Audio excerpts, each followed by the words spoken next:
All right, we are live, and I am going to switch over so that they can see our faces. What's up? There's no viewers. There's one viewer. There's probably a couple viewers. It says 0, but I'm sure there's a few. I think Marty's in here already. Marty? What's going on, Marty? Yeah, yelling at me or something.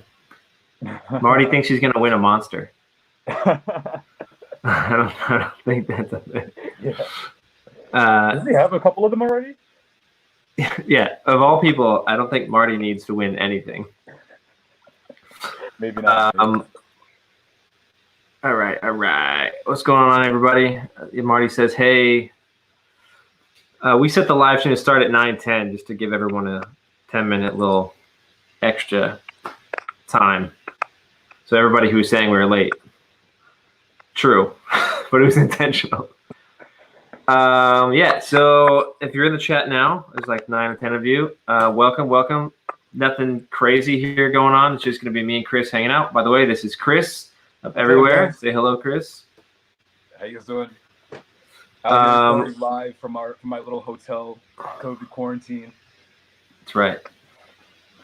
Chris is a frontline worker. He works in the healthcare system. Is that weird to say? He works at a hospital.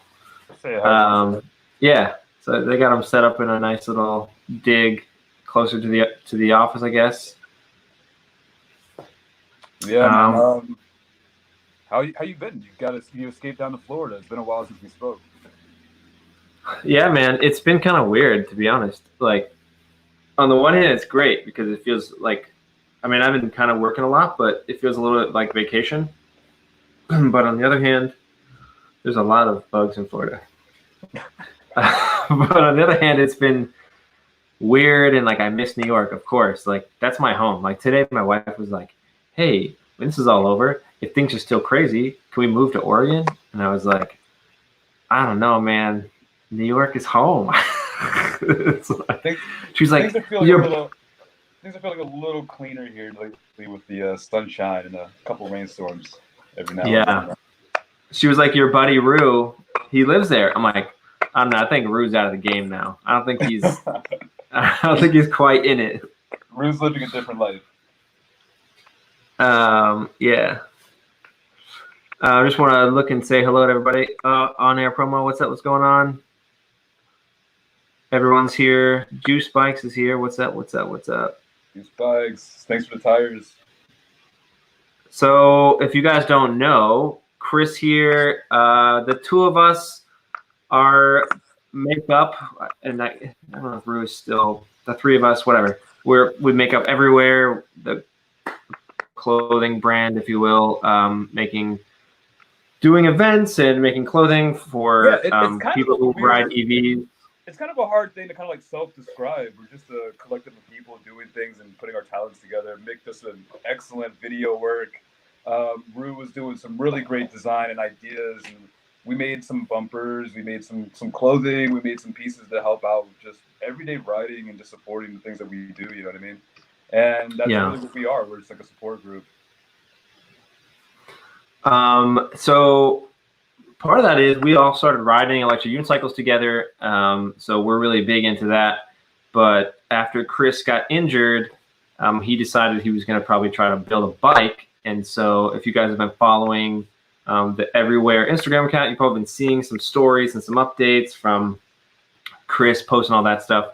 Right now, anything New York related, Chris is posting. But if there's anything Florida related, it'll be me posting it. I don't think I've done much. But I've been focusing much on your videos, but the scooter video is pretty good too. Yeah. So before, I want to talk a lot about the bike because that's very interesting. Okay. We'll talk about unicycles as well. But the sort of loose topic of the day is like, I want to chat about just the two of us, and then people in the comments can chime in, like what we think about, what's the future of PEVs because of COVID and all this stuff. Like right now, and then interesting time to have the discussion because just the little bit of miles that I'm catching up on in the bike, you're seeing so many different types of vehicles ridden by so many different types of people. The delivery boom is huge right now with everybody staying home and having to get their food a different way. So I think things in the PEV market are really going to start looking up. Gotcha. Yeah, so we're going to talk a little bit about that.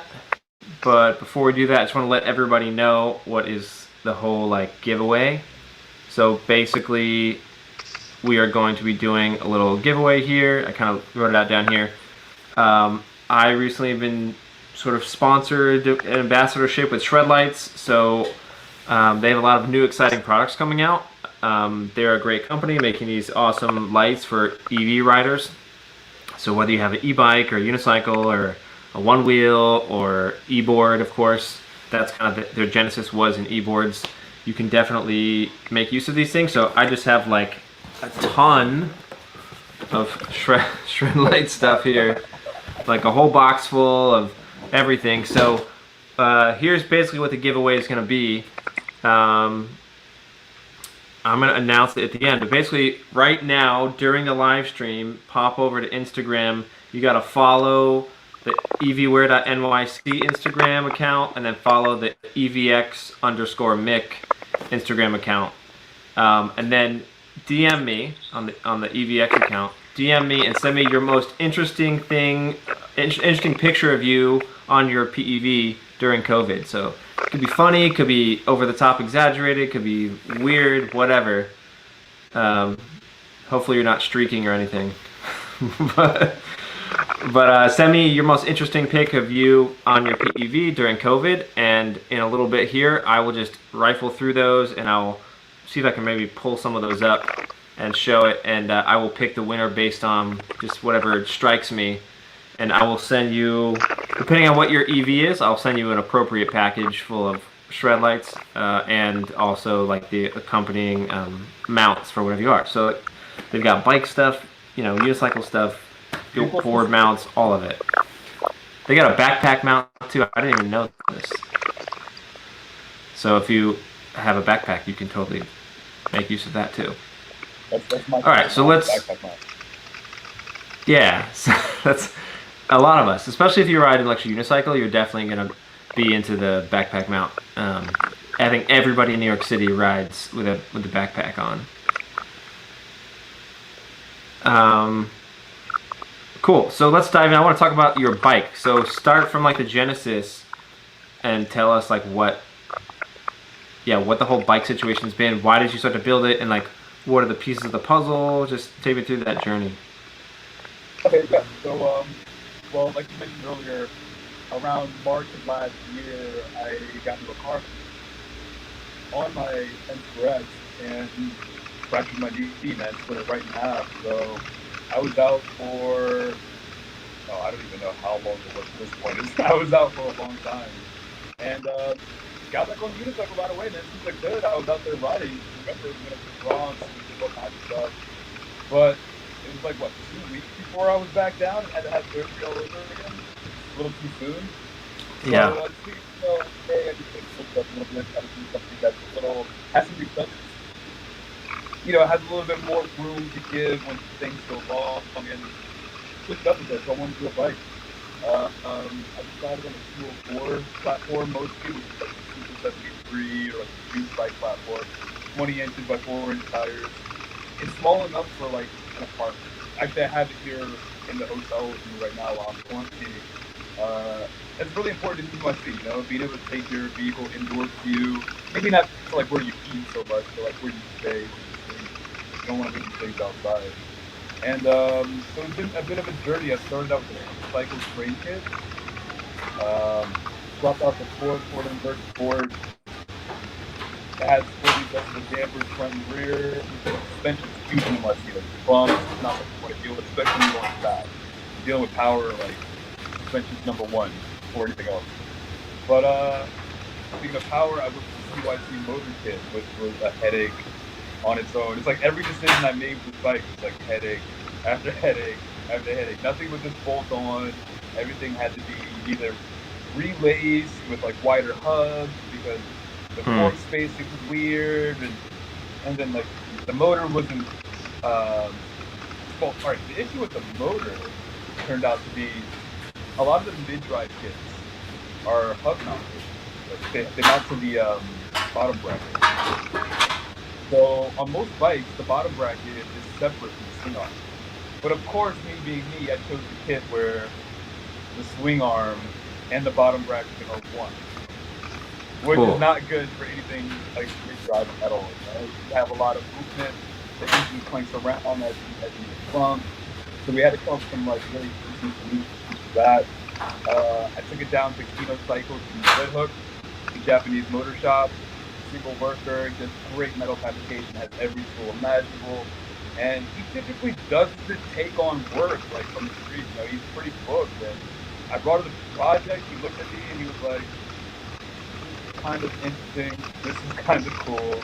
Let's do it." Yeah. He took like the Ducati kid out of the shop. He's like, "Yeah, get the Ducati out." So I was really happy to have him take that project on. He did such a good job. So, I've been riding 2 days now. Today's the second day I went out and rode some Onyx RCR bikes. The pub-driven, kind of like a moped drifting bikes that are really Which I like. Which you like a lot. And I like them. They're great bikes. I mean, man, I would say something different. Try to take a different walk and just see what the other path is like. So I went with mid-drive. And, dude, pretty happy with it. Pretty happy.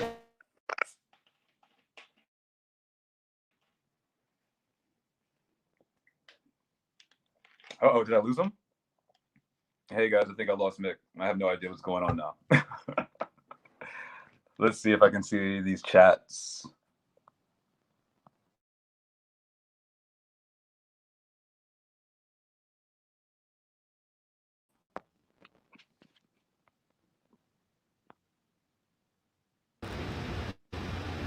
It's loading back up. It seems like your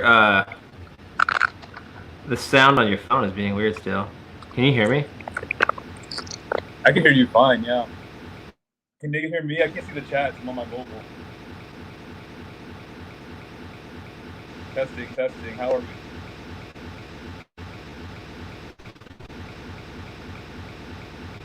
Are we good? I can see you now. I can't hear you.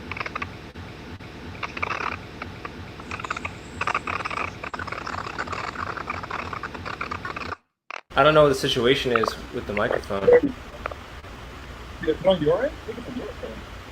I don't think so. I swapped a different mic. I think it's the phone. Are you still using that janky phone? It's a good phone. It's an iPhone X. I don't know. People are very mad. Sorry guys, I don't know. We can't figure out what's going on with the clicking sound. The static sound. None of us were typing. Stop saying that. We're not typing. It's some kind of static. Yeah, I don't know what the deal is. Any better? I don't know. Maybe. There's just something clicking that we can't figure out. Again, nothing professional over here. We're just trying this out, guys. Give us some grace. I don't really know what the deal is with that. But anyways. Where do we leave off? We left off with a bike. Oh, okay. But hey, VT, when you called me, it kicked me off the stream. Don't call me. That's why I did that. That's why I went crazy. I can't see any of the comments, so if you see the interesting comments. Oh, yeah. Duff is saying it's the Russians messing with us, which is probably very true. Get back to the Democratic Congress. Okay. Someone's saying maybe you should hold the phone in your hand closer to your face. How's that? Good work?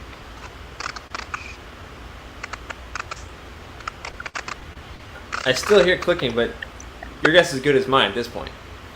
It's like, but I don't know. I don't know. It's silent in here. It's bizarre. You guys want to see the bike? I have it here in my quarantine quarter. Yeah, let's take a look at the bike while we're working this out. All right. So I'm muting Chris's mic for a second to see if that sound is better. Yeah, they're saying Chris might need headphones, but... Alright guys, I'm in quarantine. Yeah. So let's see if I can move this thing around for you guys.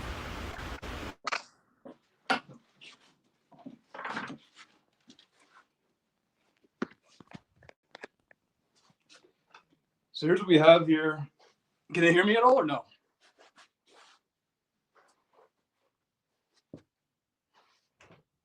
Yeah, we hear you, man. Go for All it. right, cool. All right. So yeah, so here's the kit basically. You got a little mid-drive, front heavy mid-drive motor coming to a dual chain ring in the rear. 72-volt battery that I got from Unicycles. Shout out to them. Which I think is my bottleneck at the moment. It's only putting out about 40 amps, but I think it's because we have to bypass the cradle that it docks into. Not a really good idea if you're trying to put out high-powered batteries. This Shark type. Let's see if I can give you a look at the motor mount that we welded up. I'm not sure if it'll show, but are you able to see this here? Can you hear me? Yeah, we see it. Okay. So walk me anyway, through what we're looking at here. all right. So basically, if you see right here, you have a bolt, and this is where our swing arm attaches to the frame, right? But unfortunately, you have your bottom bracket that's on the swing arm.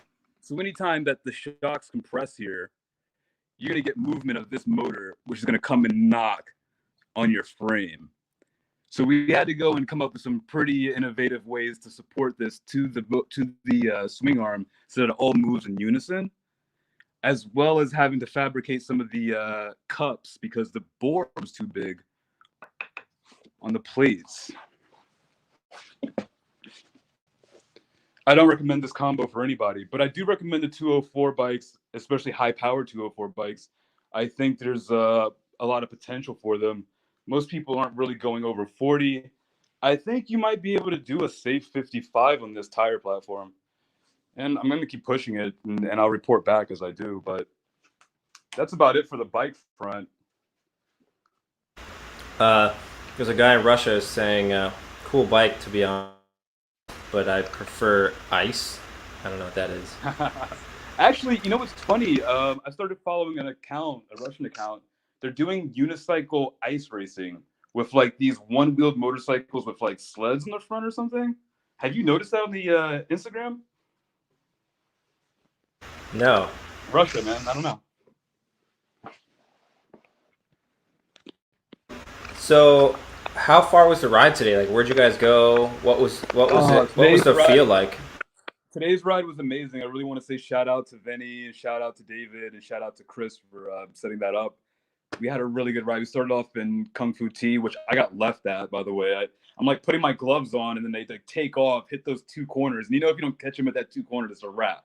And I'm just like, where did everybody go? So hopped on the bike, went up to 34th, crossed over, blasted up to Central Park, met up with everyone, and then from Central Park we went to I don't even know, man. You know the usual mess. We're just like jumping here and there. It was basically a tri-borough ride. We crossed a couple bridges, ended up in Queens, Long Island City, Greenpoint, down into Williamsburg, where my battery died. And then thankfully, this thing actually pedals itself, unlike some other e-bikes. So I was able to ride back to the hotel and charge up a little bit. But it was probably one of the better rides I've had in a long, long time. We had a couple scooters there, a couple RCR Onyx bikes, a lot of monsters as usual. We did a full lap of Central Park. We did a full lap of Central Park. I was like right behind BT the whole time. It must have been Wow. like 45. It was great. Shout out to BT, man. Let's get out of here today. So, comparing that bike to your EUC, what is your internal feelings right now? Very, very interesting. I don't know, man. It's very different. They're not the same. Whereas with this bike, I kind of want to maximize everything. Like I want to have max torque and then, top out around like 60 miles an hour, right? On the EUCs, I don't always get that feeling. On the EUC, I want to be able to hit like 35, 40. The 40, we always say like 40 miles an hour, 50 miles an hour. And we really just want that for safety. You know what I mean? Like when cars are behind you, you get an asshole driver, you get a cabbie. and they're beeping their horn, or they're pissed off because you're passing them through traffic, and they want to get revenge. That's when we really need that extra little 10 miles an hour to kind of put some distance between them and us. It's not me personally, and this is me personally. I know that a lot of guys are out there just pegging it at 40 and eating blocks all day, but I find it easy for me. It's fun between the 25 and 35 mile an hour range, and I would like to see like max thrust between that speed range for me personally. As for the bike is just kind of like a dagger. It's a gun. You know what I mean? I want to just kind of point it, hit the throttle, have the suspension just drop down and then shoot right between the cars. And that's the goal for this, and we're going to keep pushing it. But the difference between the two, the bike is just a lot more chill. I just don't have to pay so much attention. I can look around. I can enjoy the scenery a bit more. It doesn't coast very well at all. I'm going to try to work on that. The coasting is absolutely horrible. I mean, I'm on throttle all the time. And there has to be a solution. But right. The freedom to look around and not worry about paying attention to every single pothole is so relaxing, man. I'm exhausted.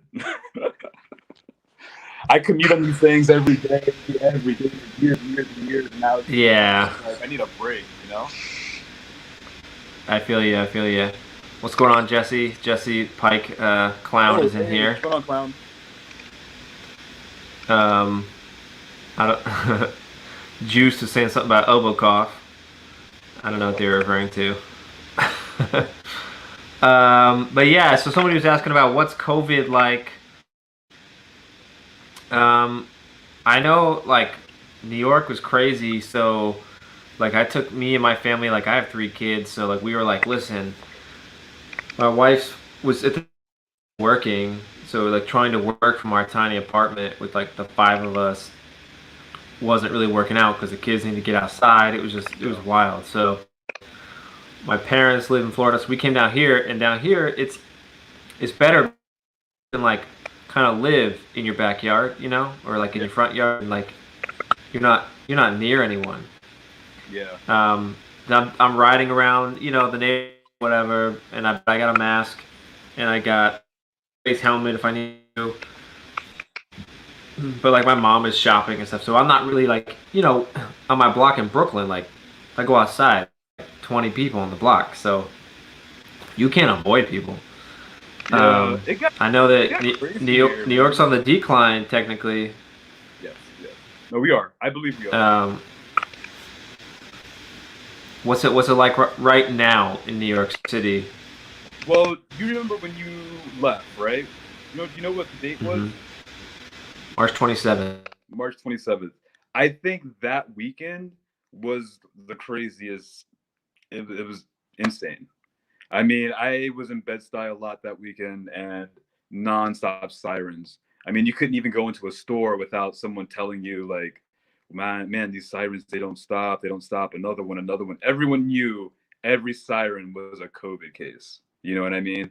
And I think that's when people started taking it very seriously. I work in healthcare, so like I said, it went from having someone expire maybe once every 2 days or something to people expiring every hour, and it's around the clock every hour. People were dropping dead. It was just something that you've never seen before, and it's the same diagnosis. It's the same thing. They all died the same way, and it was insane, man. It was really insane. As you see, I'm here in a hotel. I'm a healthcare worker. The city put us up in hotels so that we don't have to be around our families, and we can self-isolate while we're still treating this thing. And yeah, it's scary, but I think we're gonna have a decent July. I think we're gonna have a good August. I think we're gonna be able to be comfortable a little bit. I thought the numbers were gonna shoot up a lot this week, based off like the behavior we saw 2 weeks ago with everybody partying and whatnot. And on my end, where I'm stationed, we didn't get any uptick. So I feel comfortable saying that I think July and August will be good months. We're personally prepping for a return in September, October, So this something we can do is keep riding our vehicles and stay away from people. I mean, anybody that goes in the subway right now, you're asking for some trouble. Anybody's on public transportation, you're holding onto the railings, you're grabbing things. taking escalators, you know, you're asking for trouble. So personal vehicles are going to be huge. It's going to be huge in terms of fighting this. And I think the government should kind of step in and maybe have some kind of programs to assist that. So somebody, Ustri was asking how many of those people were on respirators. I'm not sure which people he's referring to. A lot. A lot. And I know that there's a lot of controversy around whether or not the respirator should have been used or should not have been used and stuff. I'm not going to get into that. I'm not qualified to speak on it. But a lot of people were on respirators. And I lost a lot of coworkers, too. I lost 5 coworkers, 2 which were very close to me. So, yeah. Yeah, that's rough, man. Sorry, I've been muting my mic while you talk because seemingly it might be coming from my end. Yeah, so I don't know what the deal is with my MacBook Pro. But someone asked, Radio Rob says, what month is NYEF? To my knowledge, it's been canceled, so I don't know. Yeah, sorry guys, I'm muting my mic like in between Chris talking because that clicking you're hearing, it for whatever reason comes from my computer, so I'm trying to limit that so you don't go crazy.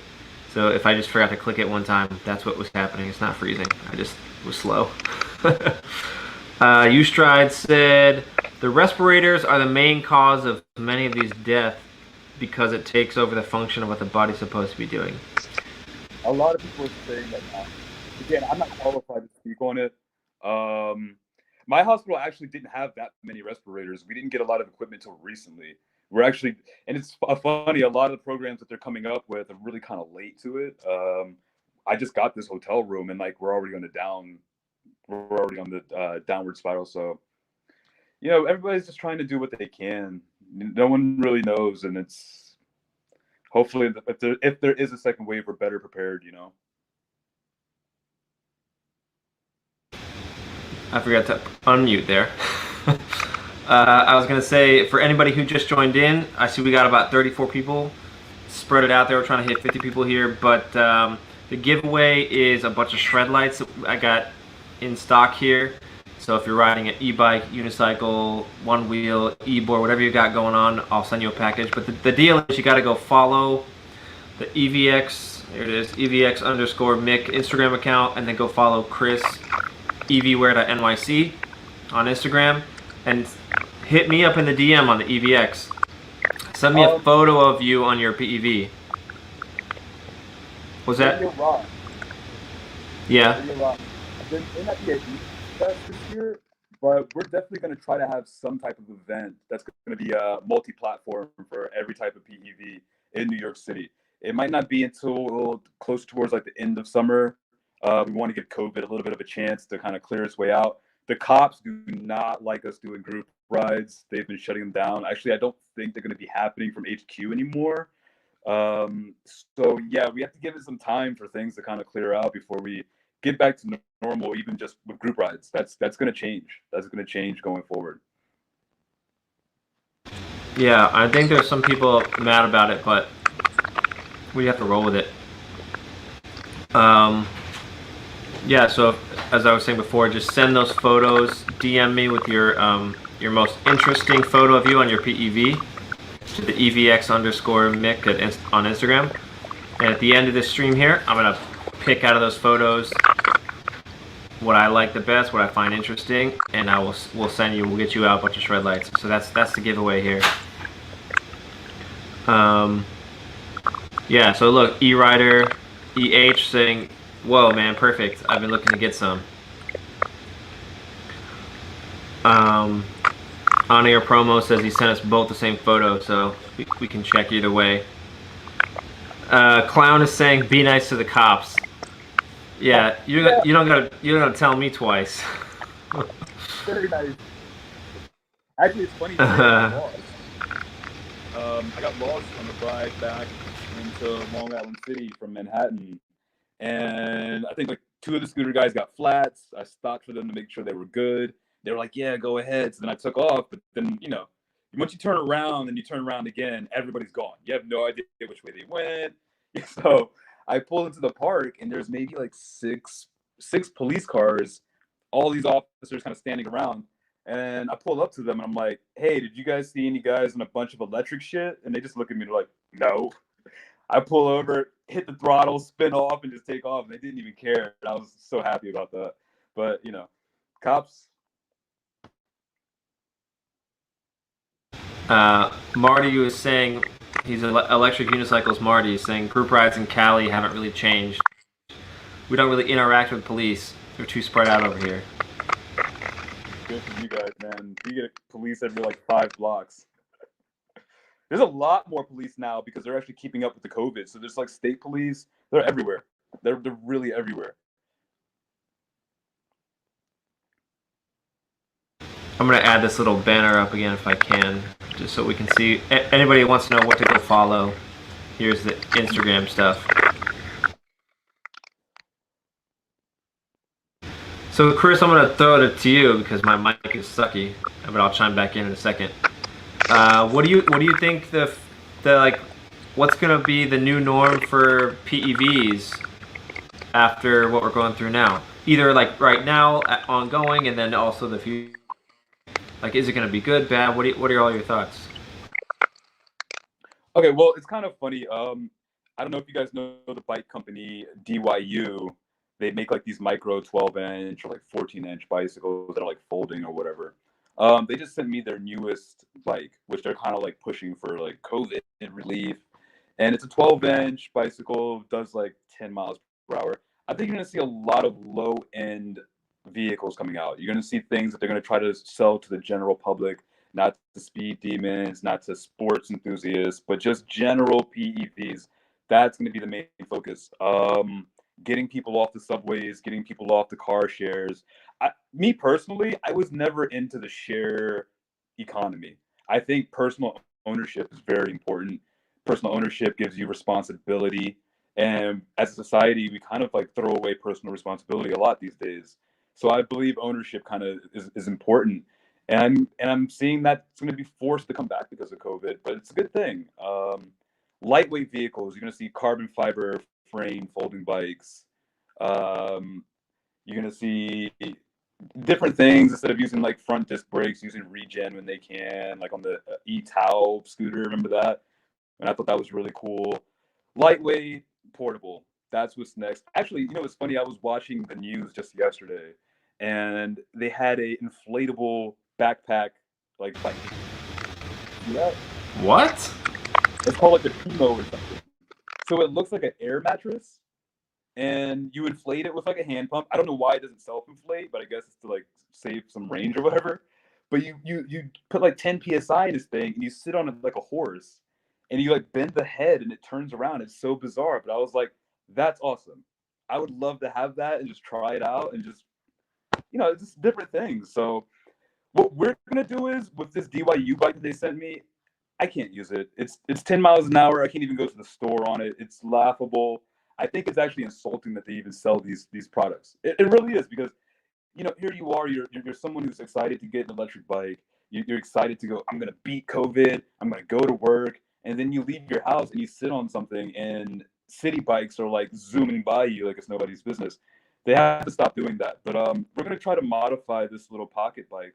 See if we can make it an honest like city performer. You know, maybe do 28.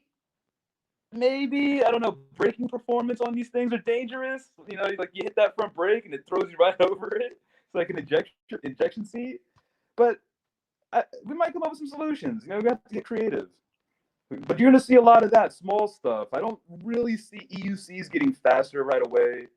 I don't really see too many bikes getting faster right away, because you have legal issues too. You know, you can't really flying around the city doing 60, 70 miles an hour with no license and no insurance. So Yeah, you have a lot of like we like to joke in New York. I mean, for me, it's fun. I'm not that serious about joking that I want to go 65. Like, I say it like, yeah, it's 65 or bust for me. But like, I'd like to have that power ceiling of 65, but I'm not trying to actually go 65, right? Like, I'd like to just have that ceiling of power to keep me safe. But you know what? There might be other safety mechanisms too, like we talked about before. Parity in like a backup battery that kicks on when you overpower the motor. And guys, talking about EUC specifically here. Bikes don't have to worry about this. But yeah, there could be other ways to do it. Yeah, I think they need to bring some honest sales to the general public. For us, we're all tech and we all know what we want. We all know how to read a spec sheet. But I think it's the general public that's going to get shafted a lot on really crappy batteries, crappy motors, and that has to stop. But we also I think it might be time to start working with local government to kind of help steer things in the right direction. We're starting to get to that point. I know life is faster, our groups are getting bigger, and it's about that time. That's what PEVs is doing over in the UK. Yeah. But Vincent Chung was saying less people are going to take Uber rides and such. There's going to be a new wave of hygiene conscious people. Yeah, I mean, like, my wife takes the subway to work all the time. Obviously, I don't anymore. We just take it on the weekends or whatever. While we were down here in Florida, she was like, okay, will you teach me to ride a unicycle? And I was like, what? Because I tried to teach her once before, and it didn't really go well. Because you have to want to, I did my old girl to try to teach her. My first deal, actually. Yeah. And she didn't wreck it, obviously. She just barely moved off the fence. So it didn't really go well as far as that. Nothing horrible happened. She just didn't really move. But now I taught her on my Nikola. Okay. So now she knows how to ride, and my dad is learning too. What was she trying to ride before? Was it the MCM4? Yeah, MCM4. But now we have that here. Thanks, Chris. And I'm making her ride now. So I'm making her ride that around. Because I have to give Duff back his M103 very soon. Duff, you still in the chat? If you are, say something fun. What's up, Duff? How you doing? Yeah, so I've got the M103 here and I've got the MTM4. But yeah, like, it sounds silly, but it took COVID to make my wife want to learn. Yeah. I think we're gonna see a new wave of government people having to just reevaluate their silly stances on PEVs, right? Because I think in New York the rules are based on like old school gas powered motored bikes or something that killed some kid, and that's why we have it. It's silly. It has no bearing on today's technology. Yeah. Yeah, we're gonna have to probably reach out to local government. Actually, a friend of mine is working on getting some of the laws, but when I spoke to him, he was pretty adamant on some numbers that I didn't like, such as 15 miles an hour and no throttle. So, so this is the reason why I keep saying we should keep it gray. Right, like I'm a gray area specialist. I swear on gray areas. That is what I thrive. That is the whole reason why I'm in this scene, is because it's a gray area and I can exploit it to the max. But it's not gonna stay gray forever, man. And we're gonna have some kind of say and try to get some organization and do something about it. Vincent Chung said, I was watching an interview with Julian, Fluid Freeride scooter distributor, and business is booming. That's the same for eWheels. The scooter stuff is flying off the shelf. If you guys didn't know, eWheels also sells electric scooters. So yeah, somebody... everywhere. There's so many scooters. There's so many... it's just ridiculous. You get back. I'm going to take you to like 2nd Ave in Upper East Side, the area where we don't hang out very much. We can go to La Esquina. You can literally sit on that corner, eat your tacos, and it's just a nonstop parade of electric vehicles coming up and down. I was just there yesterday, and it was just like, I was upset I didn't have my camera. I felt like I just wanted to sit there like a street snapper and just, like fashion photography, because it was just nonstop different things. And men, women, all different races, all different backgrounds, people going different places.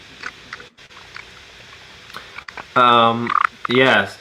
Someone has asked me what I thought about the Nikola as a first unicycle. I'm torn on it. My wife obviously learned on it. Side note, Marty asked, how does she like it? She likes it, but she's just scared to go fast. So like when I try to get her to go 15, I'm like, hey, you're going 15. She was like, why? I don't want to go 15.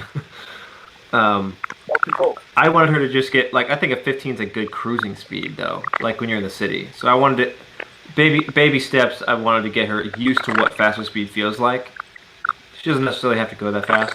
But anyways, the Nicola, it's just a heavy wheel. It's a great wheel, and obviously I put a review out why I think it's great. But I think the 3-inch wide width makes it easier to learn on.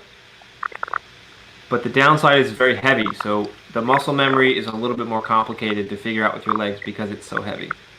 Well, okay, so that is the conversation of like battery size. You know, like what is the battery capacity in your Nick? What is the battery size? I have the 21700 batteries, and it's 1845 watt hour. Okay, all right. Yeah, I mean, so a lot of people are kind of disappointed with like what is it, the S18, and what's the watt hours on like 1100 or something, which is It's laughable. It is really laughable. for us, for the type of people that we are. 1100 will get me to Kung Fu Tea, one lap of Central Park, and then I might make it back home afterwards to charge, right? Yeah, maybe. But again, when we're talking about getting general public into this space, you're gonna have to start coming up with things that are lighter. And that's just another things that are a little bit more like downtown focused. Not everyone's gonna want to do a journey. Not everyone has the leg stamina or the foot conditioning to withstand a journey. And so a lighter wheel will appeal to them, even if it has the specs of a Nick. But they can maybe cut the battery pack in half, and then sure we're gonna laugh at it. Be like, oh yeah, it's fast for what Prospect Park 3 miles, and then you got to go home and charge. But for the average rider, that's all they need. They need to get to work, which might be a 3 or 4 mile commute, but they need to still have that power to get away from the crazy cabbies that are pissed off at them, you know, in that space. So I think the S18 is actually going to be a really interesting wheel when it arrives for especially for like first timers and so on and so forth. I'm gonna dive in real quick here. Sorry about the noise again, guys. I don't know what the deal is. Doesn't make any sense. I still see it on my screen, or it's your mic? I'm pretty sure it's mine because I've been muting in between. I don't know if it's. They say to restart my browser. I don't know if that'll kill the stream or not. I'd like to do that to try it, but I don't know. That's a little sketchy to me. Anyways, eRider says the UK is fast tracking a program to allow PEVs on the roadways. Good to take note as it plays out. Yeah, I mean, I think there's a right time for everything. The right time for us to dive in and start talking to like legislators. If we go in too early, it might be preemptive, and then now we're forced to like all ride at 12 miles an hour or something weird. But I think anyone in any city across the world, like, you gotta sit with this. Speed equals safety. Now, I know New York City is known for our crazy fast riders, but you want that power ceiling. It's like a gas tank. So we don't ever want someone to limit us on the speed we can go, because you need. First off, on the whole NYC thing, in terms of why we say speed is equal safety. In NYC, you have so many different types of riders, right? And I'm not even talking about just electric riders. I actually started off racing fixed gear bikes in New York City back in like the early 2000s. And let me tell you, we're moving, bro. We're moving. The ones that are still out there riding are moving. And when me and Mick and Rue first started riding unicycles, we actually got into a little spat with some crust punk fixed gear riders. And I ended up cutting out trying to chase them down Flushing Avenue in the middle of the night at like 25 miles an hour. You need that because, yeah, the laws don't keep you safe. The laws are designed to make money. So if I'm coming down Broadway, coming home in the middle of the night, and I can hear some douchebag in his brand new like Porsche Cayenne Turbo SUV zooming behind me to go do 70 down 2 blocks, I need to get out of the way. I need to be able to avoid that. My number one goal is to get home at the end of the night. It's not to be legal. It's not to appease anyone else. It's to get home. And so that's the reason why we say that in New York City specifically, you need to be able to do 40, because the people who can power themselves with their legs on their road bikes, on their fixed gear bikes, they have endorphins on levels that are sky high. They're pumped up, they're amped up, and they don't want to see you. So if you can't be faster than them, you're going to get hurt out here.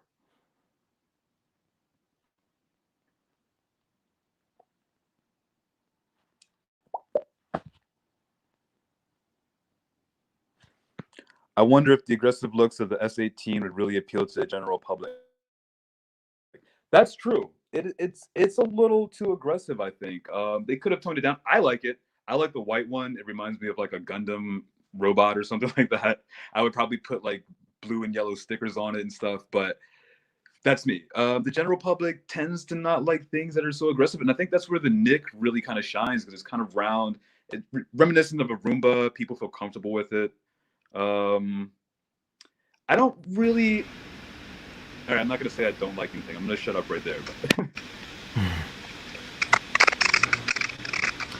Yeah, I mean, I'm back. Can you see me? Yeah.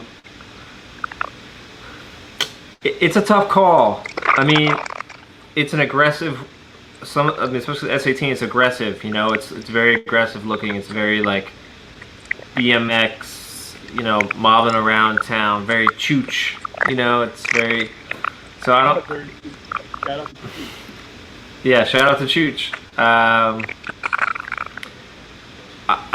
I don't think these companies really know what's up. You know, to like, they don't know, like, they're just trying stuff. You know, like I think sometimes they know what they're doing, and then other times they're just trying stuff, and they're, you know, good on them. They're trying to push stuff forward, but I don't know that they always are coming at it from a point of view that maybe like a Western company might. So who's to say? Yeah. Oh, so one of the guys in Russia saying, please, what sticker pod are you using to make footage? I'm using the Insta360 1X. It's a 360 camera, but as you probably noticed, I never use it in a 360 fashion. I use it to mimic as if a drone was following me. So I don't really dig. Yeah, I don't dig the whole tiny planet thing in my videos and stuff like that. So I just wanted to, if I need to capture me riding and mobbing around, like I use that 360 camera for that, and I treat it as such. Yeah, I was getting the And you just got the small one, right? I did.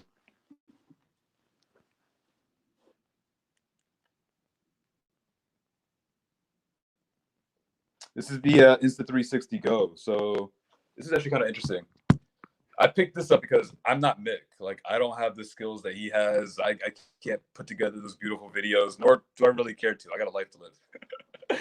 But so I picked this up to try to just make things very simple. Like, I got to be able to create some content while this guy is gone and show you guys what's happening here in New York City. This is really dope. I actually don't want to share it with you guys because we were the first ones to get the Insta360s, and then like everybody got Insta360s. I think Rue got the first one. I mentioned it like one weekend and we were riding around. Like the next day, he's coming from B&H for the Insta360, and I was like, whatever. I ended up getting like some shitty coup cam that was trash, and I ended up sending it back. And then that's when the 1X came out. You had the 1X, I have a 1X, but I never use my 1X, honestly. I think the battery dies too quickly. I don't even like riding around holding the stick in my hand. I can feel the wind coming off of it, and it just gets really annoying. But so I picked up this. This is the Insta360 Go. It's basically half of a 360 camera. So it's a 180 camera. Really simple. It's kind of like AirPods. Comes out, turns on. And this is the coolest part of it. You ready? Mick, you ready? All right, check it out. This is the coolest part. I'm ready. So this whole thing is magnetic, right? Tiny, tiny, tiny. You pull it out.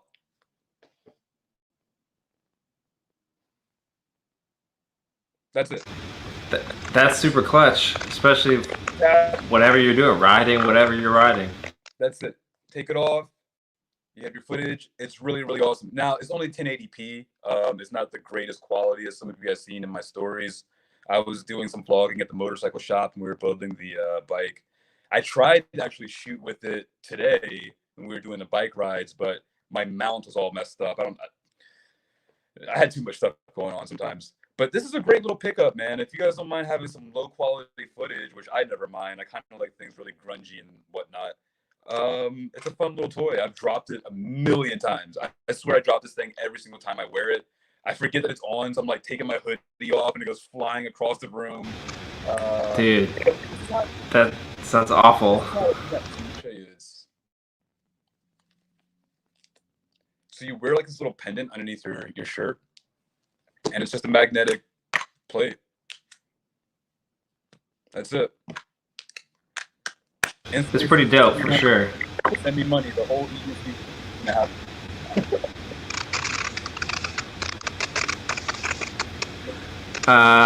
Real talk. Doing a little super chat here. Thanks for the super chat, man. Yeah. Kuji versus everyone. What's that? Oh, are you referencing that Kuji been systematically over time talking too much shit and challenging New York riders and never coming to New York and fulfilling his promises?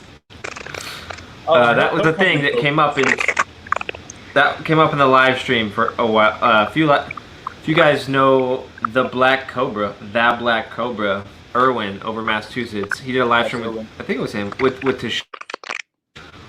And that came up. And then people, yeah, that came up, and then people mad at me. I think I commented on it, and they were like, "Oh, why doesn't he come? Why don't you guys go to China?" I was like, "Because Kuji challenged us and said he would beat us on our own turf." I'll go to China. Anyways, that's like inside baseball. It's like, I'll go to China. I need a new wheel though. I'm only in the 84 volt MSX. I gotta step my power up. I'm kind of waiting for something new to come out. I don't. The M Super Pro would have been my wheel, but unfortunately, that 35 mile per hour top speed thing is gonna get me killed out here. I can't. yeah, I mean, I think you would do okay with it until you rode with like on a regular day, the MS Pro would be fine for you, I think. Yeah. But I mean, even on my 84, I'm a beeper rider. Like I ride right there at that little level, and I kick it all the time. So. Well, so then you would be the same kind of beeper rider because we did the test on the top speed on it, and that's why you potentially would be slightly safer. Yeah. I just need a little more headroom. For another $2,000 or how much it costs, I need a little bit more headroom. By the way, I'm a little late on this, so I'm trying to. I've only gotten a few photos here. We got awesome turnout. 33 people are in the chat. The giveaway is definitely happening. I said I was going to announce. I hope I said this around 10 o'clock. It's around 10 o'clock. We haven't gotten too many photos, so if you got a cool photo, we got like 6 or so people who sent us photos. So if you have a cool photo, interesting photo of you on your PEV doing something during COVID, send it on over. Either send it to the evX Instagram account or the Everywhere one, whatever. I'm checking both of them right now. That's why I keep looking down at my phone. Send that stuff over. Your microphone is horrible. It's weird because I've used 2 different mics, my camera and my laptop, and both are.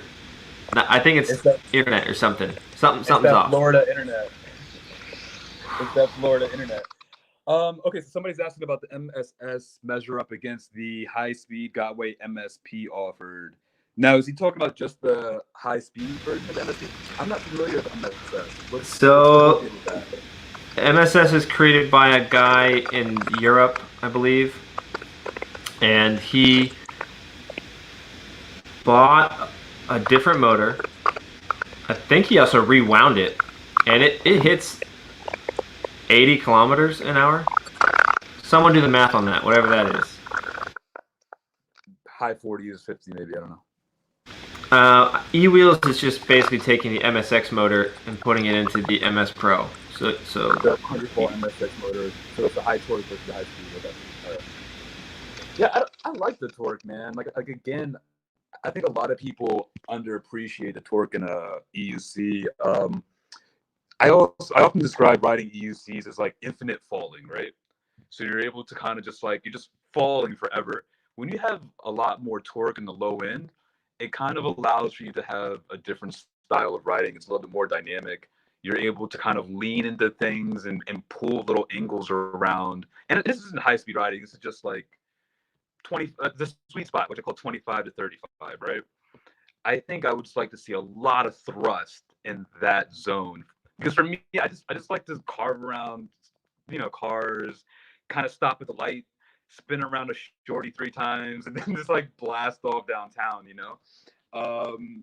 That's my style of riding, and to have max torque would just make all that look a lot more effortless, a lot cooler, and so that's the reason why I was like, oh, the MS Pro is my model. But then I'm already 35 on my 84 volt, so it's like I couldn't spend the money. Now, if I'm brand new getting into an 18-inch wheel, hell yeah, get the MS Pro torque. I don't think you'll be dissatisfied on it. I don't think a lot of people have any business keeping up with VT and those guys anyway. Like, it's only for a select few people. So. Yeah, I mean, there's definitely like a limit. There's a point at which the fast speed just becomes like a number. Yeah, it becomes a number. I mean, I'm sure he'll admit it. Ask VT, how lonely is it out front? Actually, when I was in the park and it was just him and I, we were really getting it. But then it got to a point where I was kind of like, all right, let's let up and wait for everybody else. Like, and then when we did stop and have to wait, like, we don't know where anybody is. It's like 10 minutes goes by, we're chatting it, and we're laughing and having a good time. But you're right, it does get lonely in the front. And when you're in the front, you kind of just see the same two people all the time. And you miss a lot of the fun, you miss a lot of the action. And you miss the falls behind you. Yeah, well, that's good. So, anyone that falls. I want to miss all the falls and all the selfie sticks.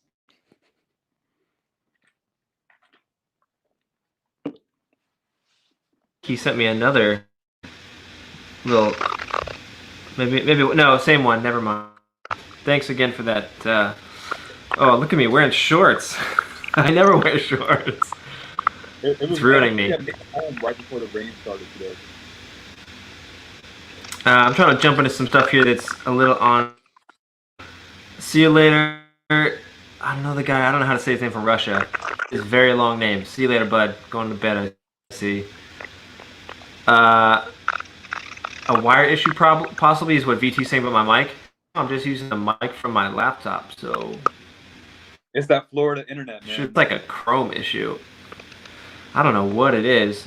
I'm afraid to. I started a new tab before, but I didn't shut down Chrome. I'm afraid to shut down Chrome. I don't know. But I have a link, so it should work. I can try it in a second, but let me try to answer something here. Sounds a little better now. So some people were saying that the 80 kilometers is close to 50 miles an hour. So when I was mentioning that before, so David's something. 50 on his Nikola. So I saw that post, and David is not one to shy away from exaggerating a free spin. So maybe it happened, maybe it didn't. Fight me if you will, David, but that seems... The Nikola can't go as fast as the MSX. I highly doubt that. You know what's funny? I actually doubt that too. I just feel like because motor, larger diameter. Everyone cuts out at 43 on the Nikola. Okay, I've done 41.5, and I was like. Okay. Here's the thing about that. And Dave is aware of this. When you're at the limit of your wheel, you have to self-balance it a bit. And when you're doing this seated, it's a lot easier because you're able to kind of inch it. I'm not sure if he's using his wrist GPS or what the deal is, but you can really walk it up into higher speeds as long as you're not accelerating forward. So, and I've done it on my 84 volt. It's something that I found to be a dangerous feature of it because I don't really notice that I'm doing it. I think he might have hit it close. I think he hit it. I think maybe. So Marty was saying we know from first-hand experience that the MSX motor in the MSP is faster than the MSX. Yeah. Yeah, that's why EWOS is selling it. Yeah. I didn't actually ride the 100-volt MSX. So when I did the hill climb with you, that was a 84-volt versus 100-volt really comparison. I missed the whole 100-volt wave when I broke my leg last year. So that, you know, I'm still new to that. That could have been the reason why it felt so much faster. It could have just been a voltage thing, and the torque could just be nonsense. But I don't think so. I hope that it's still like a torque. There's some kind of difference in it, you know. So I'm gonna try to pick somebody here. I think I've got them. It's a close tie for me between two guys here, but this was one of the first ones we got. It was from I think I'll just choose this one. Oh man, Instagram makes the photo go away. Like if you look at it once in your DM, it goes away. What's that about? Well, if you set it to like one time. Oh, okay. Well, no, I'm in the DM section. Well, anyways, I'm gonna announce the winner, guys, because I liked his photo. If you're still in the chat, hopefully you are. I'm gonna announce your name here and resend me the photo. Instagram is weird. It like went away. Resend me the photo. I'll announce your name in a second, and we'll bring it up so we can see it. It wasn't like the funniest and most interesting, but I don't know. I kind of appreciated it. I'm gonna call the winner is on Instagram Nimbus Pro Part. Everyone's got a crazy name on the internet, but if you're in here, Nimbus Prop, maybe it's Prop Art, Nimbus Prop Art. Got a little green and orange icon here. You have won. I will send you like, I don't know. I'll give you like 2 packs of shred lights here, so you'll have like the white and the red. And then, you know, let me know. Get some of these right here. I'll bring up the photo in a second if he resends it. Hopefully he does. It was basically him delivering burritos to some homeless people during COVID on his unicycle. So I'm going to throw that at him.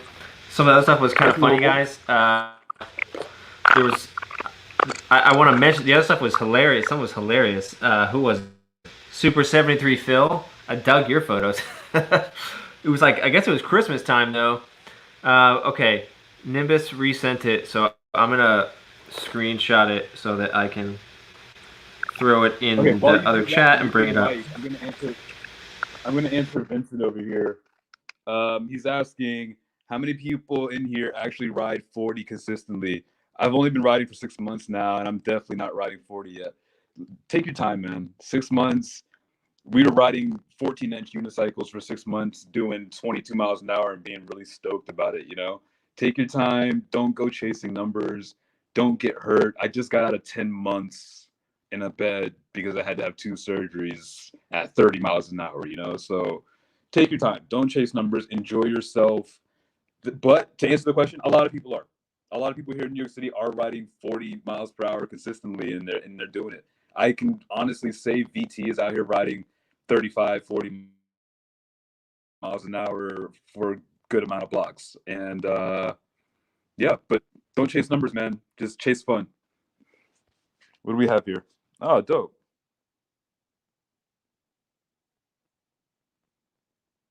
Apparently I have to unmute my mic before I start talking about it. Oh, yeah, so the Christmas photo was actually taken today. It just looks like Christmas. Oh, it was? I got that. Yeah. Yeah. That was a close second. That was my close second. So, all right, you know what? I'll send him a pack too. Yeah, I'm on my phone. I'll send him a pack too. So DM me, Super 73 Phil. Is that what it was? Yeah, Super 73 Phil. DM me too. Send me your info, and I'll mail you out a pack too. And then I'll send it to Nimbus here too as well. There you go. Let's kill this. Right on. Yeah, so for what it's worth, if you guys still want some shred lights, they got some really interesting stuff coming down the pipe. But till that comes, I think there's some interesting coming out, like a brand new product in July or August or something. Until that comes out, you guys can get discounts on shred lights. I think if you go to their website and you type in the promo code evX, 10%. So whatever you need, but maybe you have some shred lights, you need some new mounts or whatever, or maybe you just want some to begin with. Got that right here. So today we had 2 winners. Oh, Marty, we are not giving away a monster. That was never on the table. Not that you need one. So yeah, guys, the 2 of you who won, DM me your information, because tomorrow I might forget. No, I'm just kidding. But DM me, and we'll get that going. Do you need a monster? Maybe. You like to sit. I'm not buying anything until I try the S18. I'm stuck. I'm stuck in the dirt till then.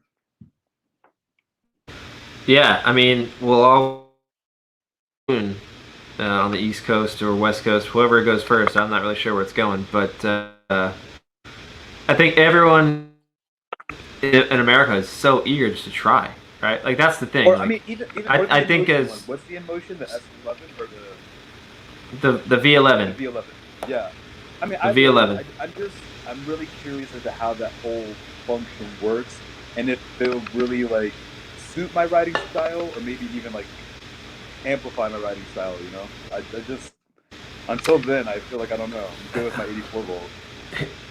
Here's what I have to say.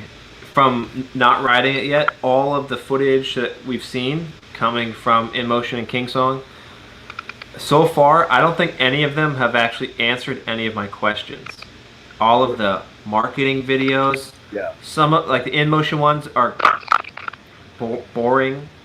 The Kingsong ones are at least kind of interesting, but none of them really have answered my serious questions about like I don't know, like how will it feel? And I don't know that they can answer that through a video.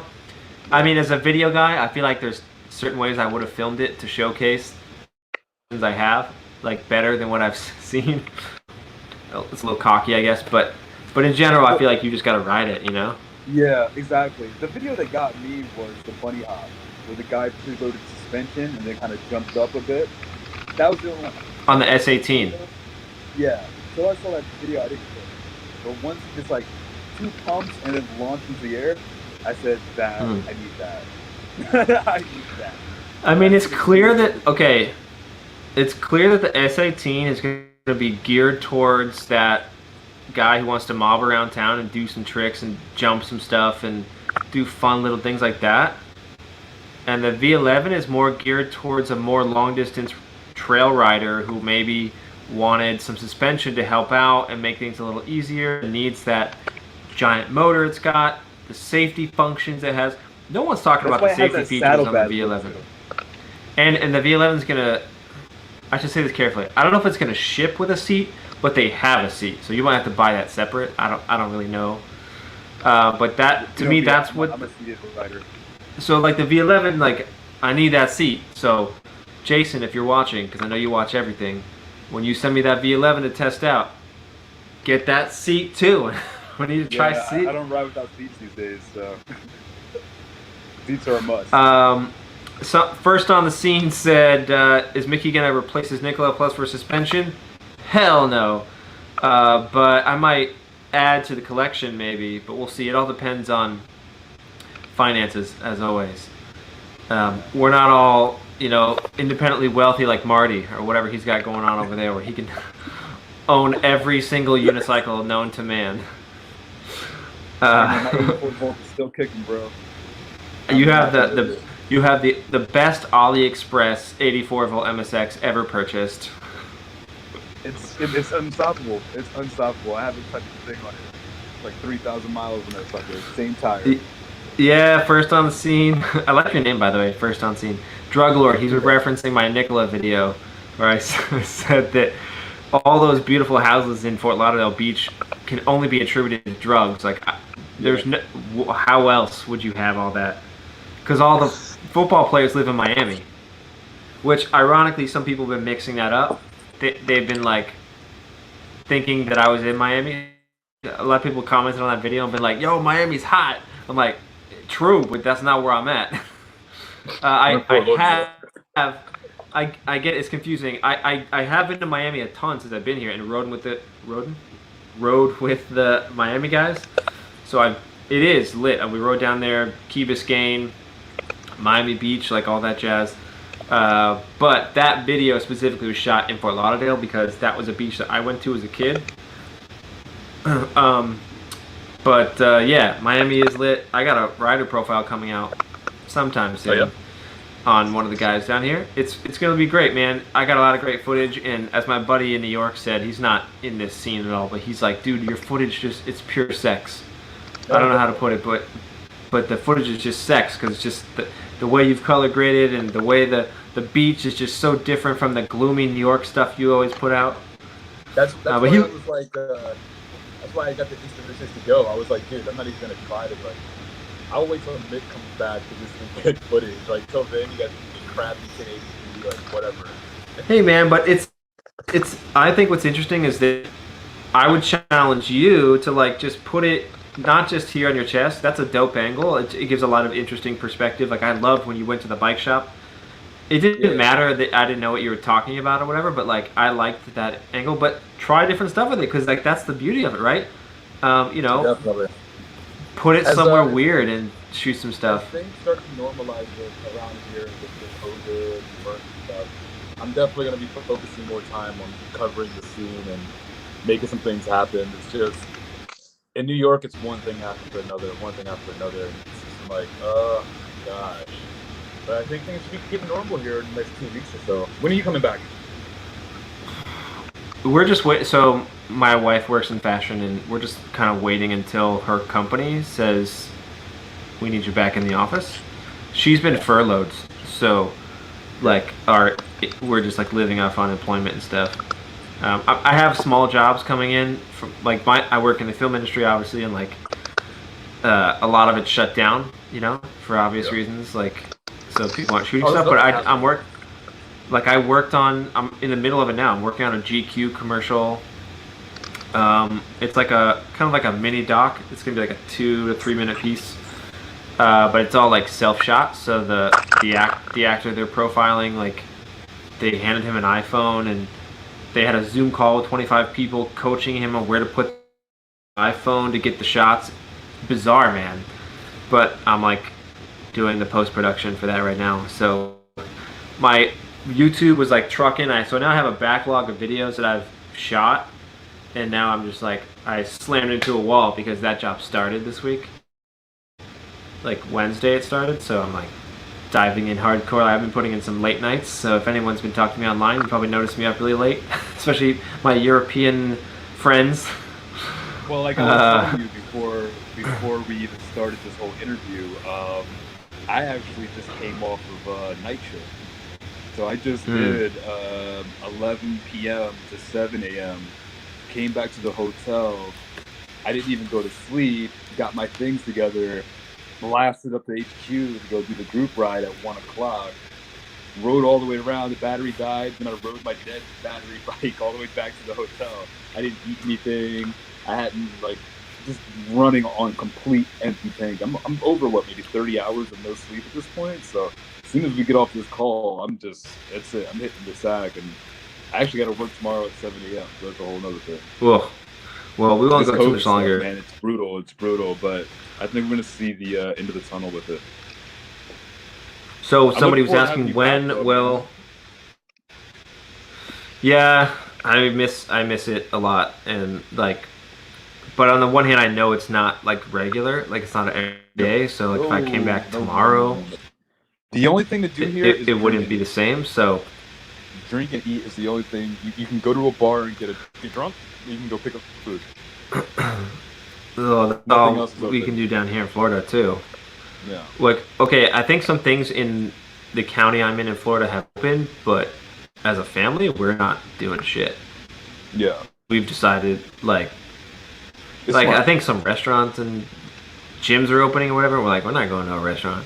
Okay, real talk. We got a real talk question about the Everywhere Apparel line. Let me tell you what's going on with that.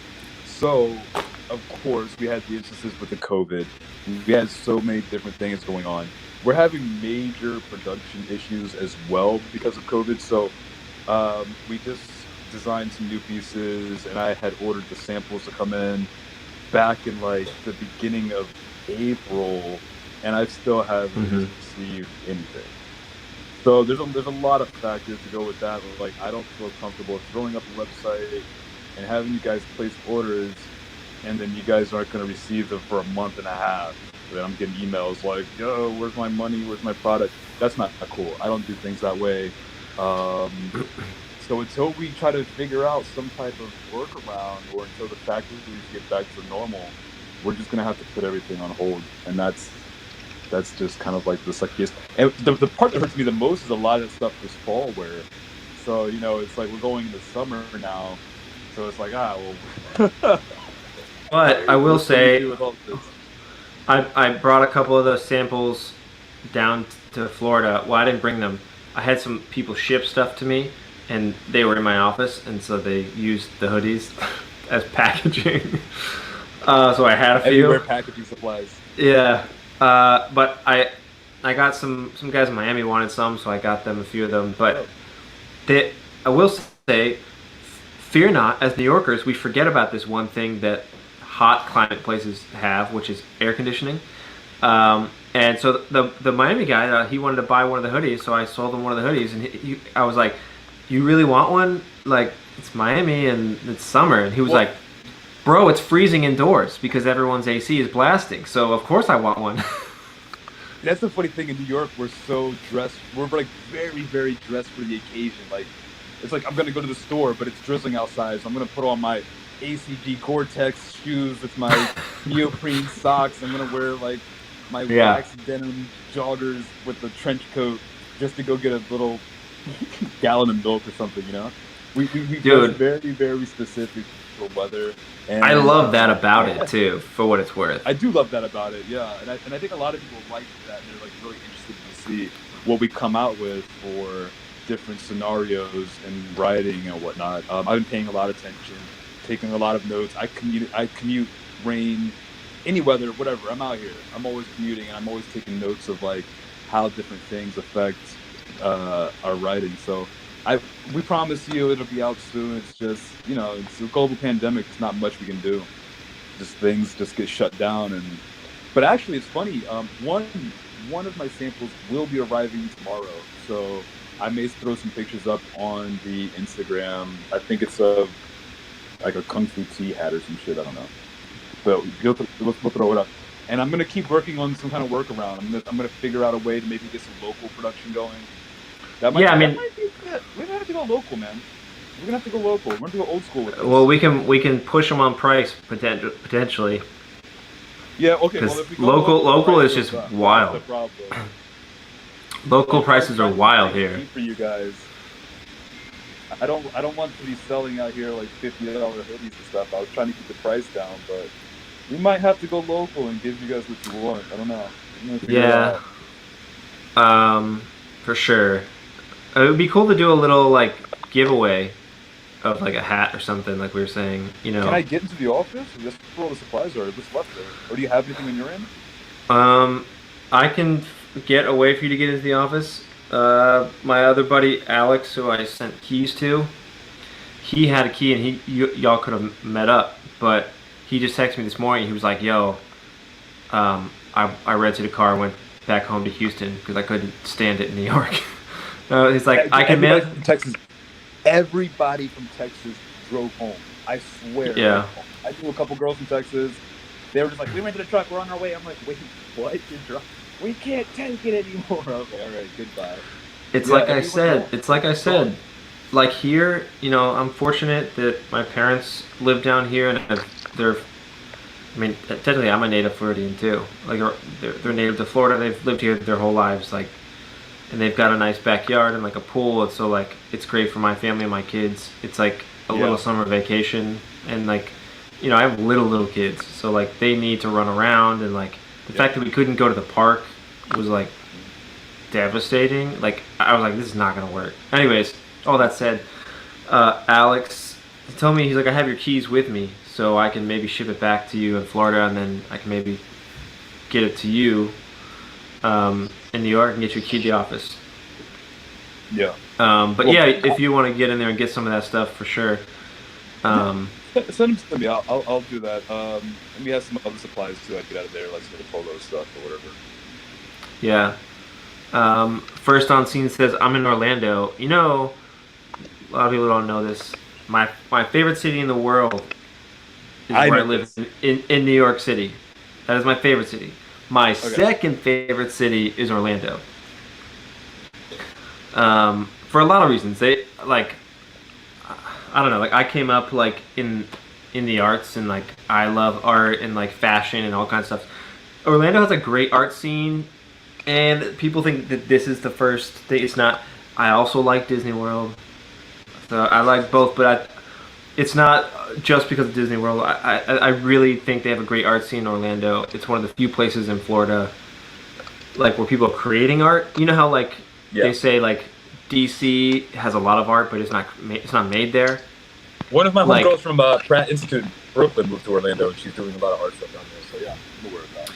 Yeah. So, anyways, glad to see you're in one of my favorite cities. What part of Orlando are you in? Hit up the chat right here and let me know. Someone's saying, so, Omadel was saying, so the no eject safety measure in suspension. I guess not. I don't know. What do you? So I mean, we could probably round it out here. Out of the two, I think you like the S18 over the V11. Is that from afar? Is that your pick? This is purely on like some aesthetic stuff. You know what I mean? And I didn't look too deep into the V11 yet. Now, is that using 2 dampers versus the 1 damper of the S18? It is, and I think someone had said to me that might be worse, but I don't know. I feel like it might be better. Well, I'm going to look at it as a maintenance issue. All right, using 2 dampers, you're going to have to replace like twice the seals that you have a blow, which you might only blow 1, but I personally like the suspension mechanism of the S18 more, and not because it looks crazy and it's all visual and stuff, but I just think that the single damper, like for instance, I could probably take that shock out from the S18 and swap it with this shock here on my bike. It's probably the same distance. So that's a perk, you know what I mean? You know, to put just like standard BMX or standard mountain bike shocks on it is a big plus for me. I think it's valid. $200. I think it's valid. The benefit to the S18 is they're saying you can put any shock in that is the same model, and it's the same link. So they have a link between the mountain. Jack at King Song told me if you can get the exact same model, which you can buy at any like motocross store or whatever, it doesn't matter what you want to put in. You put in. So you put $1,000 shock in. If they made that, you could do it. But the one they're putting in is like a cheap, like $90 one. Oh, listen, those shocks are actually very pricey. Mountain bike shocks are not cheap. I think the Fox Racing shocks start off at like $400 a piece. So I actually would like to change the rear shock on my bike, but I'm also kind of like, do I need to spend $600 on 1 damper? Because I can get a whole set of coilovers for my car for like 4. You know, it's crazy. Somebody was asking if my control board switch worked for my Nikola. The control board is here. I have not begun the switch. I don't know if you can see back there. Oh, my you did back. have that issue with your control board the other day. Yeah, my Nikola basically died. Right, I mean, it made that great video. Yeah, like someone said the other EUC gods got mad that I was singing the praises of just one of them. So it's behind me. I'm like, I have no idea how people have so many problems with their wheels, because my wheel has just been like a non-stop machine. It's just been great.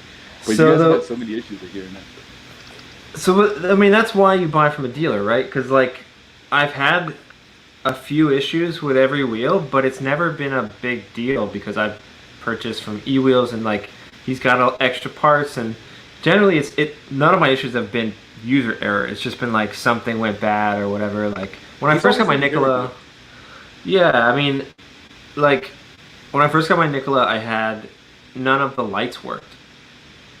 So like that was a common thing for a lot of the Nikolas. That happened to David, You had a got bunch your of Nick, people. My leg was broken, right?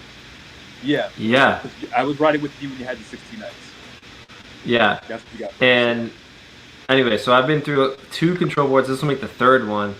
But it's funny is every control board they redesign it. So I have to compare the old schematic to the new schematic to figure and read Chinese and figure out what plugs in where. So that'll be happening soon. Speak to about that because I feel like every wheel you've had has been like a bit of a journey. Started with the 18X. Yeah, yeah. I think Or 18L. Sorry. it's forced. I think I consider myself like a motorcycle owner. Like it forces you to like know your machine. Where a lot of guys just, I don't hold it against it, but they just buy a machine and they don't know how it works. And then if it breaks, they go, well, okay, e-wheels help me. Which hey, you totally should. But like, well, you can't because you bought from AliExpress. But which I don't condone. For a lot of reasons, but one of them is if you have to get something fixed, nothing's covered. And Wait. In my defense, the reason I bought from AliExpress is because the waiting list was too long at the time, and that was the fastest way for me to get my wheel. I didn't do the pre-order. Everybody was getting them that really wanted it because Rue got his, and I was like, "Yo, man, send me this shit now," and he sent it right over. The waiting list was crazy. Not to belabor the point, but the reason why it died, our conjecture is somehow moisture got onto the control board and was making a connection between 2 points that aren't supposed to have a connection. And those of you science people know, water is conductive, and so it made some kind of connection to where it wouldn't shut off. So basically, I woke up one day to come out here to the garage to go ride. My thing was on. I don't leave my stuff on overnight. Like I turn it off and then go inside. So it was on. I was like, what the heck? And then I went to go turn it off and it wouldn't shut off. The only way to shut it off was to disconnect the battery. And I in the shell. I had to open the shell up. Yeah. So it's still open over here. The shell was like the one side is off. But I will say it's the best wheel if you got to swap a control board. It's easier than king sawing. Yeah. You just pop that shell off, and then you just disconnect all. I mean, label stuff. You got to disconnect all the wires from the control board. Put the new one in. Plug them in. Then put the shell back on. So it's not too bad. So yeah. Yeah, I remember when you were upgrading your 18L to the 18XL. That looked like a little bit of a task for the job. Yeah, so King Songs is easier in other ways. Like on that one, they use those yellow connectors for basically everything. So you're not plugging anything into the board. You're just connecting a bunch of wires. So, uh-oh, COVID. No, I'm just in a garage right now. It's like musty. Yeah, so it's a little bit different. But yeah, it's harder to get to that control board the way the shell is designed. But it's arguably safer, like the where it's placed or whatever. But anyway, somebody said we should do an interview with Jason at eWheels. That is a good idea. I should ask him if he'd be willing to do it. He's pretty shy and way too busy, but I'll give it a shot. I'm sure now that you said that and now that I mentioned it, every other person on the internet's going to call him and beg him to do it. But hey, I don't care if it's me or somebody else. It doesn't matter. I agree. It'd be very interesting. Someone, X-Rev Ride said, out of my 5 wheels, only the MSP has had an issue with its headlight, which is being fixed thanks to eWheels. Thankfully, a headlight issue is basically a non-issue in some sense. Because it's a headlight. I've been riding without a headlight, basically. Because the last crash messed my headlight up. And I'm a little too lazy to take my shell apart and straighten it out. So my headlight's like this. And I've just been pegging it from work without a headlight done decal. I mean, at this point, I know every single bump on that road, so it's not an issue. But yeah, that's another reason why I wanted to get the bike. I was like, dude, you're wilding. So Vincent Chung asked me if there's any alternative to that silicone Gotwa uses. I don't think so. I just think they overdo it. Like I think that's. So I was talking to my dad. He's kind of like jack of all trades, repairman, firefighter, retired firefighter kind of guy. I mean, he is a retired firefighter. Like that, you shouldn't need to put all that white goop on everything.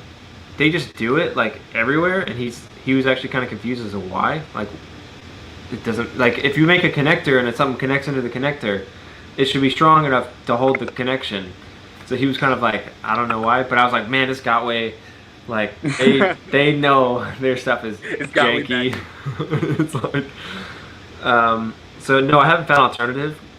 I forget what it's called. I think it's,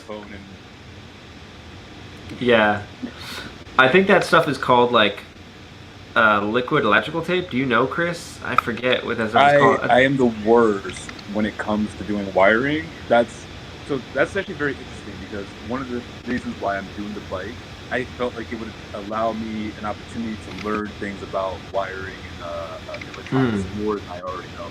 I'm horrible. Like, I try to repair headphones all the time and like all the shit, and it never comes out right. So when Nick comes back and we start kind of like documenting our story with the bikes and so on and so forth, that's one of the things we want to follow, is kind of like our journey down like electrical engineering and the basics to it and what each thing is. It's important. A lot of us don't know. We're just backyard electricians right now with some like testers and a soldering iron out here doing stupid shit. Yeah, and you call it a soldering iron, like a noob. I think it's called a soldering iron, bro. Soldering iron, whatever, dude. Whatever. I haven't slept in days. I'm ready to go to bed. Anyways, someone asked, so it was mentioned EU service guys, what do you say? And the E-Rides UK kind of rude. Asked them a few questions, and I felt they were passive aggressive. Well, that's unfortunate, but you can always ask us. Hit us up on Instagram. If we know the answer, I'll let you know. If I don't, I'll be real and say I don't know. Ask somebody else. Yeah. If you guys are in Europe too, small plug. If you're in Europe, not the UK, if you're in Europe, looking to buy an electric unicycle, one of my sponsors is mywheel.com. If you go and use the promo code evX, as always, you can get 5% off. And they have a 2-year warranty, which is better than e-wheels in the United States. So they have a 2-year warranty. Yeah, so that's a lot for a unicycle, man. 2 years. Bro, they have competitive, I think they're like the cheapest. They have very competitive prices and 2-year warranty. Like, if you're in Europe, go get it, man. And don't forget to use the code EVX. Vinny goes through a wheel like every 4 months. You put them out of business. Yeah. Let's see. Ken said, sorry I'm late. It's okay, Ken. Sometimes these go a little long, which is okay. So you jumped in. We gave away the free stuff already, Ken. It was some they're right in front of me. Some shred lights. Hey, did you have the picture for the picture? You only put one picture up. Do you have the picture for the second guy? I didn't get to see it. Let me see if I can pull it up. That'd be nice. It would have to be on Instagram. Let me see if. All right, I'll see if I can send it to. Oh yeah, all right. So I'm gonna snag a photo of that. I'm just screenshotting it right crudely. While Mick is looking up that photo, I'm gonna ask a question to you guys. In terms of the platforms, what platforms do you guys like the most? Like, me personally, I'm a person that's always on the go. I'm very busy. I'm always doing a million different things all over the city. So Instagram has been my main social media platform. It's the one that I choose to use the most. I don't really care for Facebook, even though I'm aware Facebook owns Instagram now. But what is it that you guys prefer? Do you guys like using forums? Do you guys like using chat groups or chat applications like Telegram or Discord? I think is the other one. You know, let us know what you guys like to use, and we'll try to make sure we support those platforms. All right, I'm gonna bring this up here. That is me actually typing. By the way, I think that sound went away, but this is me actually typing. It's much better than it was before. I have no idea. It's like, it must have been internet or something, because, like I said, I used 2 different machines. I used the DSLR and my laptop. I'll tell you, this iPhone X with AT&T service is great. I mean, I'm on the same thing with my iPhone, but I'm like hosting, so I felt like it was a little Yeah, proper to be on my computer. No, you're right. Of course. All right, hold on. Let's bring this up here.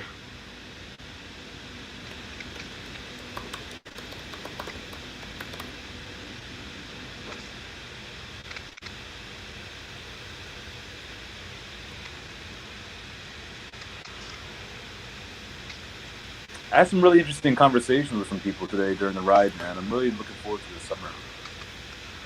All right, we'll dive into that in 2 seconds here. Let me grab. We're gonna share the screen. Yeah. Here we go. So this is the first of the two that he sent us. The other one was look like it hurt a little bit. Oh, yeah. Okay, I see why you thought that was Christmas. What's up? All right, dope. That's a cool board. Is that like a stealth or what is that he's got there? What's the fatty that Boosted made? I feel like that's what that is. Not the stealth, is it? I don't know. Anyways, I like the design. I can't see it. It's too small. It's, but I see it's definitely a Boosted. But hang on, I might be able to do this. Wait, are we still make it already bigger. boosted, or what's the deal with that? They're dead, man. They're I thought they had a out. comeback. I thought Lime bought them, and then, or is it just Lime? No, like Lime bought them, but they didn't say anything that they were trying to like keep it alive. They just bought the IP basically. So they'll probably just rip the scooter, you know. Yeah, I don't really. I mean, Lime skateboards could maybe that'll happen, but the whole community's moved on. Over that market. X-Way, maybe, but I feel like the people are progressing. Is that to me going backwards? Like X-Way's going backward. You know what I'm saying? Like he said it's a boosted mini, and he drew the grip tape. Oh, dope. Yeah. I really dig it. Where did he say that at? I don't see it. Was it in the chat? Everywhere Instagram. Oh, okay. Yeah. This is our laid back live stream. This is not a professional endeavor, guys. I'm chilling in a hotel room in the quarantine conditions, bro. Yeah. It's not professional J Boston style. Real Talk said, Chris, with me, it depends on the topic as far as the platform. Real Talk says, any news on Veteran Wheel? That's well, and when I talk to the insiders, they are saying weird stuff like, if they make it to market. And then other insiders are saying, aren't those specs amazing? They're blowing Gotway out of the water. Yeah, in range, and maybe sustaining the same top speed as the MSX, but not going above and beyond it speed-wise. But range, yeah, they're dumping. It's 3,100 watt hours, so they're dumping what AliExpress has been doing, but it's legit. Yeah, so they're basically doing extendo, what you call the extendo range wheels. They're doing extendo wheels from the factory. They're factory extendo wheels. I just pretty much stopped paying attention when I saw the motor spec of 2,000 watt hours. That was pretty much it for me. I was just like, oh, okay, so it's an MSX with a lot of batteries and a nice. And the design looks ugly. I don't know. I'm kind of into it. It looks like it's from like Doom or something. Well, it's funny because it is. If you look at it, guys, it's just an MSX design that they put bars on. I mean, really look at the design. It's completely an MSX that has bars. There goes your mic again, by the way. Oh boy. Yeah, I don't know. I mean, again, like I would like to see torquey motors that are able to hit 40. That's all I need. I just need torque hit 40 safely. Have the beeper come on at 35. But I don't. And a lot of the delivery boys love the extendo wheels, and they need it. They make money, right? You're out here working. You're crisscrossing the city 100 times. You're trying to get that paper. That's great and all, but when it comes to like, who got that one extendo monster that I dropped? Was it Jerry?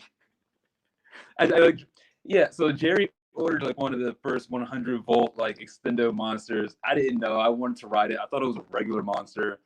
I hop on it. This is probably like 2 weeks after having my leg heal.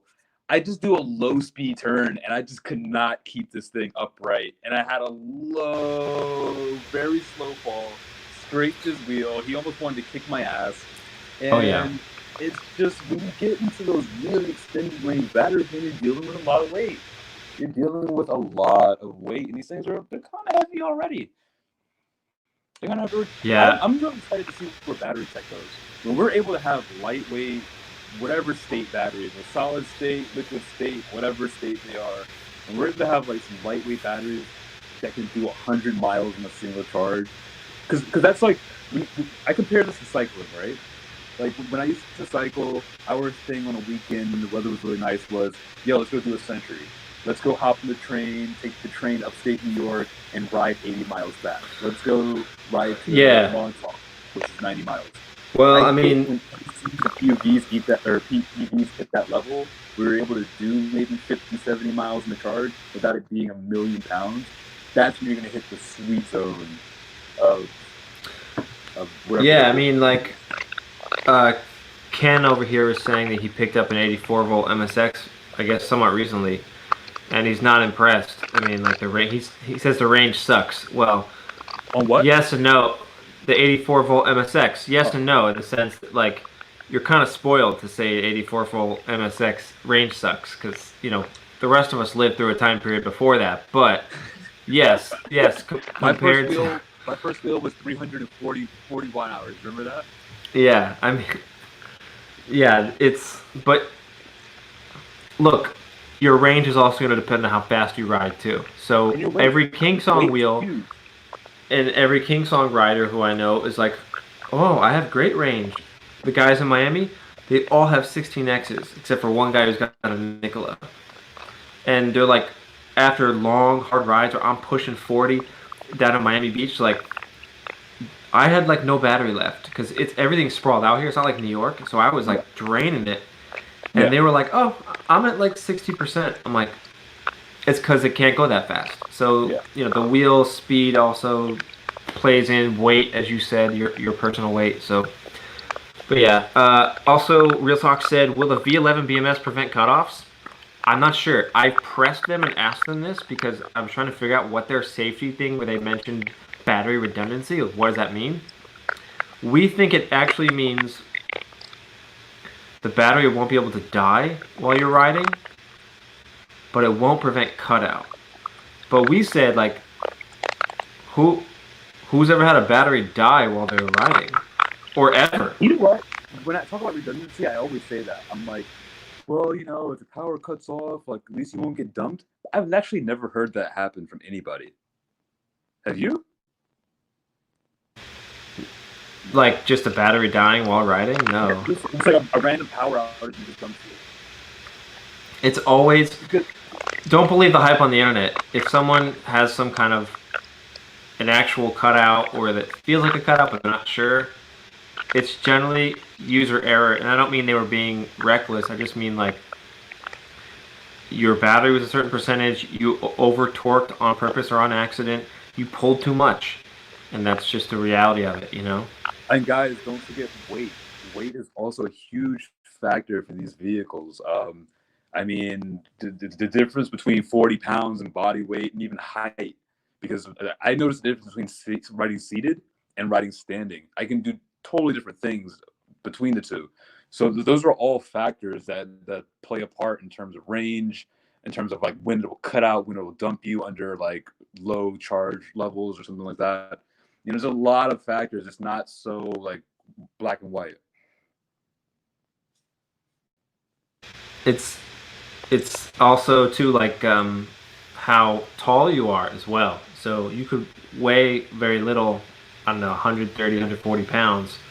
And if you're very tall, the gyro still has to get back underneath you. So you're leaning over and like a bit of a Michael Jackson lean, trying to lean forward.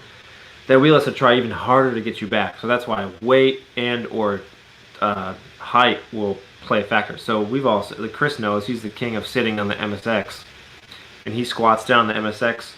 He can go faster, much easier, and potentially with less chance of a cutout while he's sitting.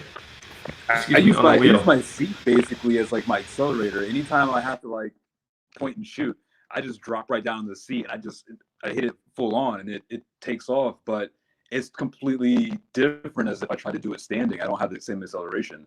And that's because the gyro's working less, the motor's working less. I'm doing more of the balancing myself, and it's just thrusting along. You know, those are all factors on how you ride the wheel. I know that I was on vacation sometime in the last year or two when I had my 18XL, and I came back from vacation and I put my seat on it, and I was like, I had a couple of drinks at work or something, and I was riding home with Julian. Remember Julian? And he was on some, I don't know what he was on. Maybe he was still on a Tesla, but I was loving it. I was feeling good. I was sitting on my 18XL flying, man. It was like, it felt faster too, but like it was just so easy to just like push it. It was, yeah. I miss an 18-inch wheel. I think it'll be nice to have either the S18 or the V11 in my hands just to mess around. I think I'll like the V11. I think I'll like the V11 a lot. Like I know it's not as like cool as the S18, but you know what? I think ride feel is way more important, right? Like I mean, the Nikola wasn't. I'm not purchasing either wheel. I'm just not. But I want to know if the suspension is a gimmick or not. That's it, you know. And if I'm gonna wait for Gotway's version of the suspension or somebody else's more upgraded version, because I mean, maybe Kingston will come out with the upgraded like S18 XL, like they did, or something like that later on. But that cuts back on that. So I think that they know what they are. Or maybe the V11 knows what it is too. It knows it's not trying to do all that, right? Like it's trying to be that trail ride. Like Marty might love the V11 over the S18. But who knows? Maybe the lighter thing might be better for him too. Who knows? Someone was asking about like, would the BMS prevent cutout, or like how would it prevent cutout? I mean, it wouldn't prevent cutout, but my my like theory going forward, I've actually spoke to InMotion and said, you should do this, and you will. They kind of already have the market share, but you will dominate everything. Put a large battery in, have a backup battery that somehow on the board is triggered if you push and pull too much power out of your main battery. It kicks on the backup battery. Your gyro kind of still like moves. An anti-sag. Like if you have yeah, and it kicks in still like. The backup battery wouldn't have to be giant. It would just have enough battery to catch you, let you roll for a few feet, and then extreme tilt back would come in to make you slow down. Now maybe you reckon that tilt back, but at least it's trying to slow you down from an actual cutout, and then maybe if the power cycle, and then it jumps back to the original battery. Like that would be a legit way to prevent cutout. But maybe then the VTs of the world wouldn't care. You know, because there's no danger at that point. But who knows? But yeah, Tim V mentioned wind resistance too when you're at high speeds. That's a big factor. Yeah, actually, it's funny because there's a lot of joking. A lot of the guys in the music community we have a lot of resentment for like the road bikers, and the road bikers have a lot of resentment for us. So they tend to always poke fun at the spandex. And I'm always mentioning, I'm like, hey, listen, honestly, that spandex, it makes a huge difference when you're over 30 miles an hour. Wind resistance just peaks up, and you're having a hoodie on. And I used to talk about this a lot. When we were first making the collection for Everywhere, I was almost completely against making hoodies. Because I wasn't riding with hoodies at the time. I hated hoodies. I was like, I don't want the extra drag of a hood. I'm wearing a helmet. I can't even put the hood over the helmet. Like, we're not doing it. Yeah, those are all very legitimate factors. Wind, weight, height, center of gravity. Yeah, for sure. Well, I feel like this has been a very successful 2 hours. We're right at the 2 hour mark. Honestly, bro, I was going to go to sleep 3 hours ago, okay? I really need to pass out. I got to be at work at 7 a.m. I feel you. 2 days now. I probably look crazy on camera. I don't even know what I'm talking about anymore. And now my wife is chiming in saying, don't trash talk my 15 mile an hour speed. I'm not trash talking it. You reached it. I'm trying to get you acclimated to what it feels like to go that fast. You don't have to go that fast, but you need to know.